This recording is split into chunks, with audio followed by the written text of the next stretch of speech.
Hello everyone, नमस्कार, सत श्री अकाल। आज मैं हूं आपके साथ डॉक्टर जिप्सा और हमेशा की तरह मेरा साथ देने के लिए मेरे साथ है माइलो। आज के एपिसोड में हम बात करेंगे प्रोस्टेट के बारे में और मैं आप लोगों को आज कुछ ऐसी चीज़ें बताऊंगी जो शायद आपको पहले पता ना हो। ये एक जानकारी आपको फ्यूचर में हो सकने वाली बहुत सारी हेल्थ संबंधित समस्याओं से बचा सकती है। उसके लिए आप इस वीडियो को प्लीज़ लास्ट तक देखिएगा और अपने जान पहचान वाले लोगों के साथ शेयर करना मत भूलिएगा और प्लीज़ चैनल को सब्सक्राइब करना भी मत भूलिएगा। प्रोस्टेट एक ऑर्गन है जो कि आदमियों की यूरिनरी ब्लैडर यानी कि यूरिन की थाली के नीचे होता है। प्रोस्टेट का काम होता है आपके यूरिन को पास होने के लिए रास्ता देना और सीमेन बनाने में बॉडी की मदद करना। आपकी उम्र जैसे जैसे बढ़ती है आपके प्रोस्टेट का साइज भी बढ़ता है। ये बहुत ही नेचुरल है। ऐसा नॉर्मली 40 साल के बाद होता है। प्रोस्टेट का साइज बढ़ने की वजह से दो तरह की मेन समस्याएं हो सकती हैं। पहले को बोलते हैं बेनाइन प्रोस्टेटिक हाइपरप्लेसिया और बीपीएच। तो बीपीएच क्या है? बीपीएच बस प्रोस्टेट का साइज में बड़ा हो जाना है और जैसा कि मैंने बताया कि प्रोस्टेट आपके यूरिन को पास होने के लिए रास्ता देता है, इसलिए प्रोस्टेट के साइज में बड़े हो जाने की वजह से यूरिन से संबंधित बहुत सारी समस्याएं आपको हो सकती हैं, जैसे कि यूरिन का बार बार आना, यूरिन में जलन होना, रात में बार बार यूरिन पास करने के लिए उठना। बहुत बार ऐसा भी हो सकता है कि आपका यूरिन आना रुक जाए और ऐसा अचानक से भी हो सकता है। तो अगर आपको ये सारी समस्याएं हो रही हैं तो प्लीज़ उसे इग्नोर ना करें और अपने नज़दीकी अस्पताल में जाकर डॉक्टर से परामर्श लें। ऐसा बहुत ही ज़रूरी है क्योंकि अगर आपने इसे लंबे टाइम तक इग्नोर किया तो इसकी पॉसिबिलिटी है कि आपकी किडनी अफेक्ट होना स्टार्ट हो जाए।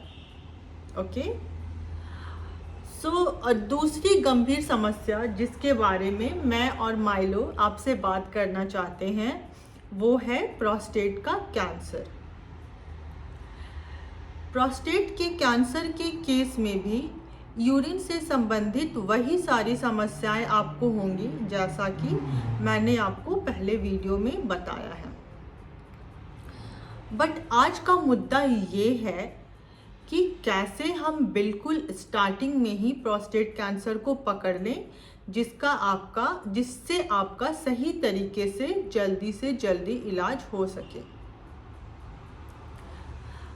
तो किसी भी बीमारी को पकड़ने के लिए जो टेस्ट होते हैं जो कि नॉर्मल पॉपुलेशन में कराए जाते हैं उसे स्क्रीनिंग कहते हैं। प्रोस्टेट कैंसर की स्क्रीनिंग बहुत ही सिंपल है और सिर्फ एक ब्लड टेस्ट से हो जाती है और ये ब्लड टेस्ट बहुत महंगा भी नहीं है। इस ब्लड टेस्ट को पीएसए टेस्ट बोलते हैं या प्रोस्टेट स्पेसिफिक एंटीजन टेस्ट बोलते हैं। तो आइए जानते हैं कि इस टेस्ट को कब कराना चाहिए और कितनी फ्रीक्वेंटली कराना चाहिए। अगर आपकी फैमिली में प्रोस्टेट कैंसर की हिस्ट्री नहीं है, मतलब आपके पापा, चाचा और भाई को प्रोस्टेट कैंसर नहीं रहा है, तो ऐसे केसेस में आपको पीएसए टेस्ट करवाना 55 साल की उम्र से शुरू करना चाहिए। और अगर आपकी फैमिली में प्रोस्टेट कैंसर की हिस्ट्री है यानी कि आपके पापा, चाचा और भाई को प्रोस्टेट कैंसर रह चुका है, तो ऐसे केसेस में आपको पीएसए टेस्ट 40 साल की उम्र से करवाना शुरू करना चाहिए। कुछ लोगों को BRCA2 म्यूटेशन होता है और इस केस में भी प्रोस्टेट कैंसर की स्क्रीनिंग 40 साल की उम्र से शुरू हो जानी चाहिए। 40 से 50 साल के बीच में पीएसए की नॉर्मल वैल्यू 2.5 नैनोग्राम पर ml से कम होनी चाहिए, और अगर आपके पीएसए की वैल्यू 2.5 नैनोग्राम पर ml से कम आ रही है तो इस केस में आपको हर 2 साल में एक बार पीएसए टेस्ट करवाना चाहिए। और अगर आपके पीएसए की वैल्यू 2.5 नैनोग्राम से ज़्यादा आ रही है तो आपके डॉक्टर दूसरे टेस्ट करवाएंगे, और अगर वो टेस्ट नॉर्मल आते हैं तो ऐसे केस में आपको हर साल पीएसए का टेस्ट करवाना चाहिए। 60 से 70 साल की उम्र के बीच में पीएसए की नॉर्मल वैल्यू 4 नैनोग्राम पर ml से कम होनी चाहिए, क्योंकि इस उम्र में प्रोस्टेट कैंसर होने की संभावना ज़्यादा होती है। इसलिए इस उम्र में आपको हर साल पीएसए टेस्ट करवाना चाहिए।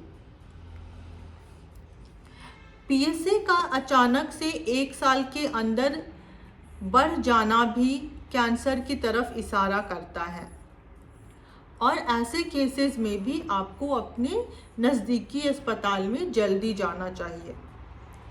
वहाँ आपके डॉक्टर आपकी जांच करेंगे और दूसरे टेस्ट जैसे कि अल्ट्रासाउंड, एमआरआई और ज़रूरत पड़ने पर प्रोस्टेट की बायोप्सी करवाएंगे। तो ये था हमारा आज का एपिसोड। अगर आप आज के एपिसोड से केवल एक चीज़ अपने साथ रखना चाहते हैं तो वो ये है कि आपको प्रोस्टेट कैंसर की स्क्रीनिंग के लिए 55 साल की उम्र से पीएसए टेस्ट हर 2 साल में एक बार जरूर करवाना चाहिए। ये आपके प्रोस्टेट कैंसर को जल्दी पकड़ने में आपके डॉक्टर की मदद कर सकता है।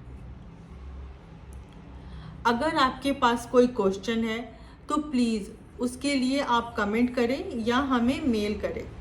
मैं और माइलो इसका जवाब देने की पूरी कोशिश करेंगे। हमारे चैनल से जुड़ने के लिए बहुत बहुत धन्यवाद।